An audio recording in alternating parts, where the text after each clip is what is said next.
This is Eric Bepke for Dead Man Video. I'm an insulin-dependent diabetic, which means I have to buy insulin and syringes. The insulin costs me 25 bucks a vial, lasts me about 3 weeks. Note that's 25 bucks. It's not 100 bucks. And I'm saying this in particular to all of you champagne socialist Robert Reich fanboys out there. You're wrong about your facts. And I every 5 weeks or so I have to get a box of 100 insulin syringes, which costs about 12 and a half bucks. That's not a huge amount of money, but 12 and a half bucks is 12 and a half bucks, and I would rather get it free. Now I have to give a little bit of history here because a lot of people have forgotten it. So way back in the late 70s, early 80s, AIDS came to public knowledge. First, they didn't call it AIDS; they called it GRID, or gay-related immune deficiency, and that's because most of the patients that they saw were gay. Well, after a while, they found out that a lot of IV drug users were getting it too. Nobody knew about HIV yet, but that was one of the big clues that it was bloodborne. And they reasoned that, as you've probably seen in a lot of movies, including Pulp Fiction, IV drug users share their syringes. Um, and that was always a puzzlement to me because I knew from at least the early 90s that you could go into any drugstore and buy insulin syringes over the counter. An insulin syringe costs about 12 and a half cents. Um, I'm not sure how much heroin costs because I've never bought it, but I've heard stuff like $10 a bag for the cheap stuff, and it doesn't seem to me that 12 and a half cents on top of $10 or more per shoot up is really worth dying over. So I was puzzled about that for a long time. So I asked my wife, the ex-wife now, the nurse about it, and she couldn't really answer it. And she suggested maybe, the small bore needle is maybe there's some stuff, some particulate matter in the heroin that can't get through it, and so that's not favored. A few years later, I was dating a woman, sort of proto dating, who had used IV drugs in the past. And I asked her, and she said, well, we did use insulin syringes. And so I'm puzzled about this.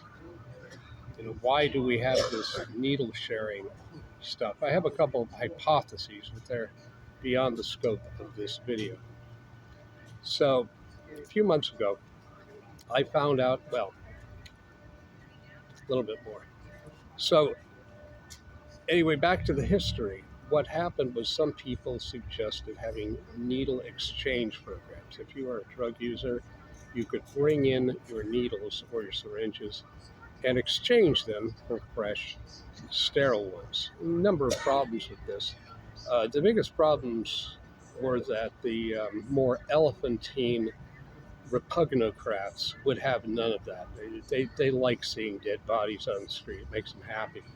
And so they didn't want to save any lives of any drug abusers. They just wanted them wandering about and dropping like flies in extreme agony, which suits their version of Christianity very, very well. So there was extreme resistance, and that happened in a few places. There were some problems. One of the problems was that was a great way for addicts to share information in line waiting to get their needles exchanged, and so they got hookups that way, which is probably undesirable. So then what happened is some people who, for some reason, they didn't just buy insulin syringes. What they did was they went out and got little plastic bottles and put bleach in them and gave those out. The idea is in between uses, you use the bleach to sanitize the inside of your syringe and your needle. So injecting bleach is not an original idea to Donald Trump. They came up with it a lot longer ago than Trump. And this was a problem because what happened is the cops used the presence or possession of any of these little bottles as an excuse to beat up and kill drug addicts. This maybe sounds strange to some of you who are living now, but police used to need some sort of pretense before they kill you. Now they just kill you and get qualified immunity, but that wasn't the case 4 decades ago. They needed some sort of pretense. Either you had a pager in your hand and they said, "Oh, it's a gun," or something like that. Um, but eventually, we got these programs which just gave out needles and syringes. And one of these programs I found out about a couple of months ago was called harm reduction. So I got the phone number and I called them. They were very nice, and I explained the situation. I'm a diabetic, I need needles. And they say, "Oh, well, let's start with 2 boxes of 100." And I said, "Well, that's a little difficult for me to carry around, so let's start with 1 box." And that was nice, and it worked out well. Well, I now find myself in need of more syringes. And so I tried to call them. All my numbers were bad. But I got to a medical professional by the name of Amanda, who would figured out how to make contact with them, and she arranged it, and I got some. She also gave me some of this nice gauze for free, and this is good because I can use that to wrap my stump from when they had to chop off my right foot. But I guess the signals got crossed because they didn't just give me a box of syringes, which is what I needed. They gave me a whole bag of stuff that I think that was their standard package for giving to users of IV drugs. And so it's got a lot of other stuff in it. What it doesn't have is directions on how to use it. I guess they just assume you know, but I don't. So let's see what I got in the bag. First of all, I got this nice Sharps disposing container. And this is good because being in a wheelchair, it's hard for me to stand up and go to the Sharps container they have on a shelf somewhere. So I can just keep this next to my bunk and put stuff in it and then just throw it out. They gave me a bunch of constricting bands, not quite tourniquets. I guess this is for putting on your upper arm to make your veins pop out so you can stick a needle in, but diabetics don't inject in the veins, and I see no reason to do so. But I'll find a use for it. Maybe I'll throttle somebody with it. They did give me these nice little bags of 10 insulin syringes. Oh no, they're short needle. I like those better. But I got some other stuff, which is interesting. Opioid overdose rescue kit, which is naloxone, which is an opiate antagonist. It's not the same as naltrexone. I had to ask somebody about it. And it says something very interesting. As of 4/9/2013, under NC Law SB 20, this person has the right to carry this kit, which includes naloxone and supplies to administer. This is probably because the cops, otherwise, if they found you, they just kill you.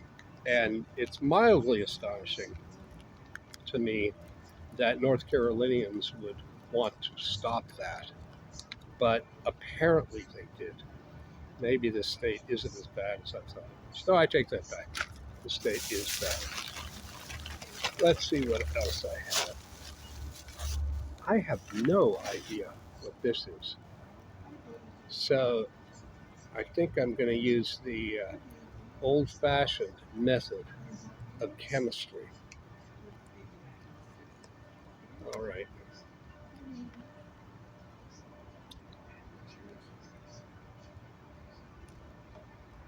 I still don't know what it is. Doesn't seem to smell.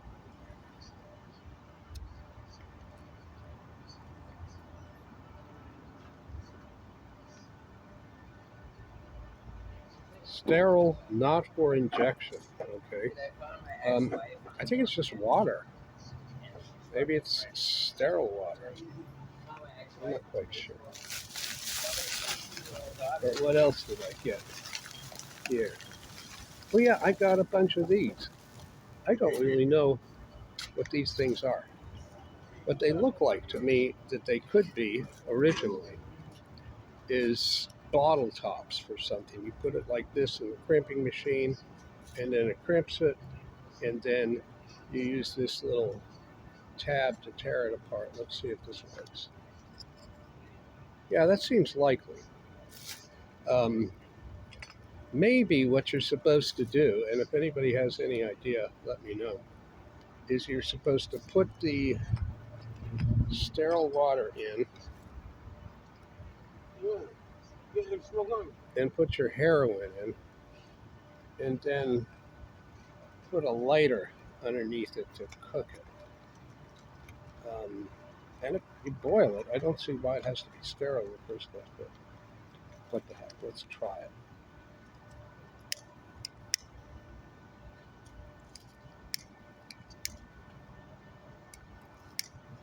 Okay, so much for patience. I don't think they were manufactured to do this, to be this, because it's hard for me to imagine somebody like becoming a tycoon manufacturing these things specifically for heroin users who can't be arsed to spend 12.5 cents on a syringe. If they did adapt this thing, that's kind of clever. If anybody has any idea what this is or what this means, please let me know in the comments. And that's all I got in the bag, so I'm going to stop now. Take care. That's all I got to say.